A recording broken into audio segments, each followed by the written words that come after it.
Assalamualaikum warahmatullahi wabarakatuh. Perkenalkan, nama saya Tarisa Lorenda, NPM 1986-206072, Prodi PGSD semester 7A. Dosen pengampu Bapak Rohmani, Magister Pendidikan.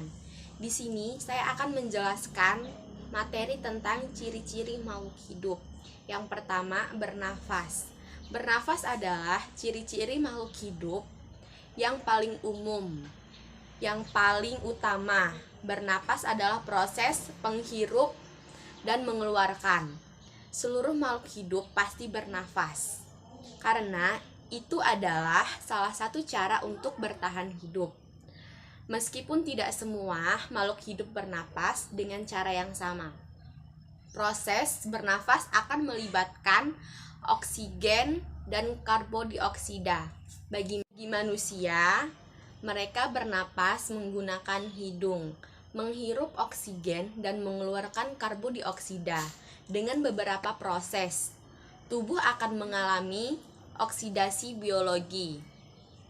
Kemudian pada tumbuhan, proses bernapas dinamakan dengan proses fotosintesis. Pada fotosintesis, karbondioksida akan diolah bersamaan dengan air dan sinar matahari.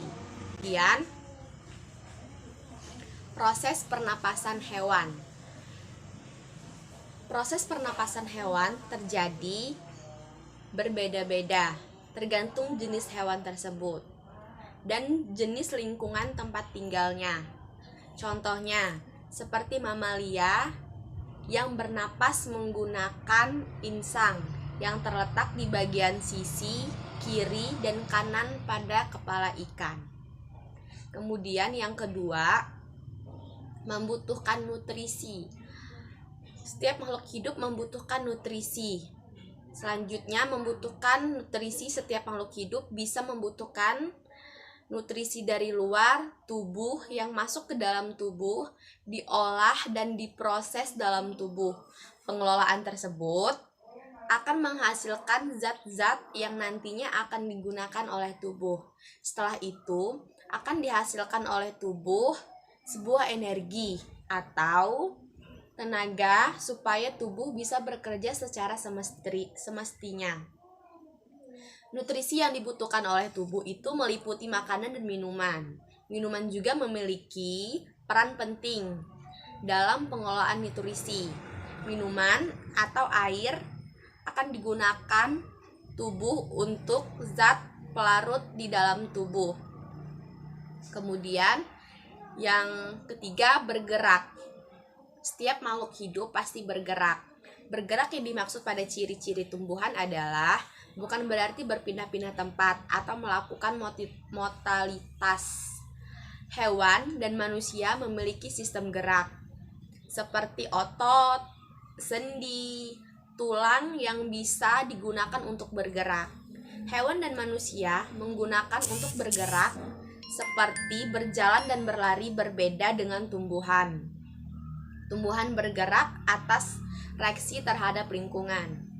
Gerak yang terjadi pada tumbuhan pun hanya terjadi pada beberapa bagian saja, yaitu terbatas. Contohnya seperti gerak pada bunga dari kuncup menjadi mekar.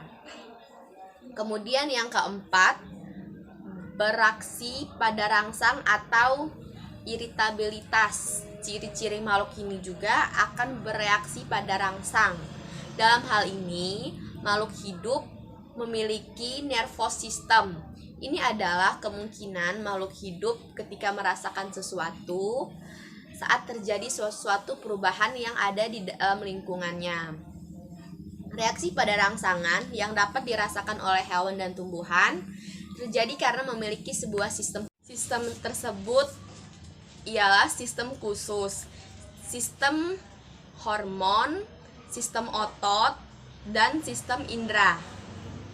Kemudian hal tersebut membuat hewan dan manusia dapat mendengar, mencium, melihat, menyentuh atau meraba, dan dapat merasakan sebuah rasa.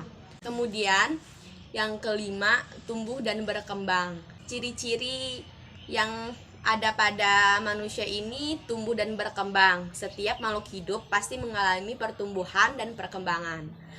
Pertumbuhan dan perkembangan pada manusia dan hewan terjadi hampir memiliki kemiripan. Pertumbuhan dan perkembangannya yang terjadi meliputi pertumbuhan dan perkembangan tubuh, seperti bertambahnya tinggi badan manusia dan hewan, bertambahnya berat badan, volume, dan lain-lain. Pada hewan dan manusia, pertumbuhan dan perkembangan tidak terjadi secara terus-menerus. Suatu saat dapat berhenti. Sedangkan pertumbuhan pada tumbuhan tidak terbatas. Selama tumbuhan masih hidup, maka pertumbuhan dan perkembangan akan terus terjadi. Pada manusia dan hewan, pertumbuhan dimulai ketika masih menjadi janin. Janin akan keluar sehingga mengalami perkembangan dan pertumbuhan sedikit demi sedikit. Sedangkan pada tumbuhan berbeda. Perkembangan, pertumbuhan dan hewan dimulai ketika tumbuhan masih menjadi benih, kemudian tumbuh dan berkembang hingga tumbuhan tersebut mati. Kemudian yang keenam, bereproduksi atau berkembang biak. Makhluk hidup berkembang biak. Cara berkembang biak pada setiap makhluk hidup berbeda. Manusia berkembang biak hanya dengan secara beranak. Akan tetapi, hewan berkembang biak melalui berbagai cara. Cara-cara tersebut antara lain beranak, bertelur, membelah diri.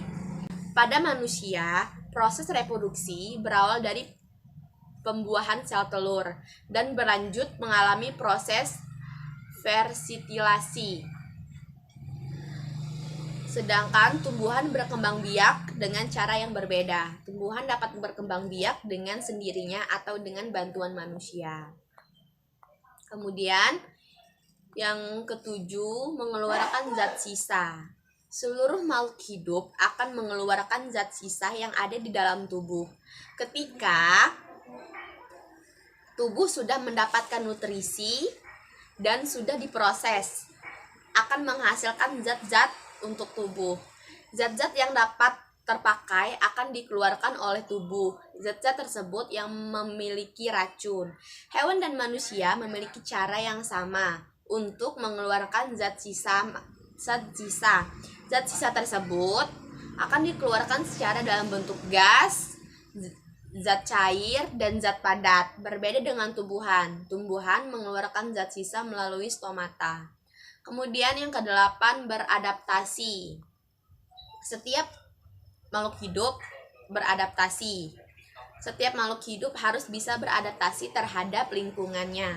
Beradaptasi adalah proses penyesuaian diri. Proses ini diperlukan untuk menjaga keseimbangan sekaligus bertahan hidup. Ketika makhluk hidup tidak bisa beradaptasi dengan lingkungannya, ia harus berpindah ke tempat yang lain untuk beradaptasi. Jika makhluk hidup tersebut tidak berpindah ke tempat lain, tetapi tidak dapat beradaptasi juga, maka ia akan mati. Kemudian yang kedelapan, memerlukan suhu lingkungan tertentu. Nah, setiap makhluk hidup memerlukan suhu lingkungan tertentu. Suhu lingkungan tersebut disesuaikan dengan kebutuhan tubuhnya.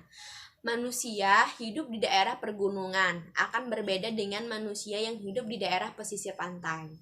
Begitu pula dengan hewan, contohnya seperti beruang kutub yang tinggal di daerah kutub dengan suhu yang rendah atau dingin. Jika beruang kutub ditempatkan di lingkungan yang suhunya hangat, pasti tidak dapat bertahan. Tumbuhan yang hidup di lingkungan yang lembab akan memiliki daun yang berbeda, yaitu tipis, lebar, dan lebih pertumbuhan semakin tinggi. Kemudian yang terakhir, mengalami metabolisme. Metabolisme di sini karena pada metabolisme tubuh diperlukan oksigen untuk bermetabolisme. Oksigen dihasilkan melalui proses bernapas. Selain oksigen, bahan dasar yang dibutuhkan saat melakukan metabolisme adalah substrat. Substrat adalah nutrisi yang berasal dari zat makanan atau zat yang memiliki seperti minum. Pada proses metabolisme ini, zat-zat makanan yang masuk ke dalam tubuh dan dicerna akan dipecah.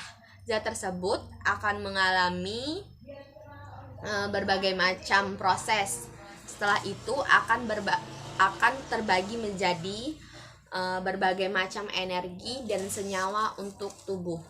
Baik, mungkin sekian penjelasan yang bisa saya sampaikan. Saya akhiri. Wassalamualaikum warahmatullahi wabarakatuh.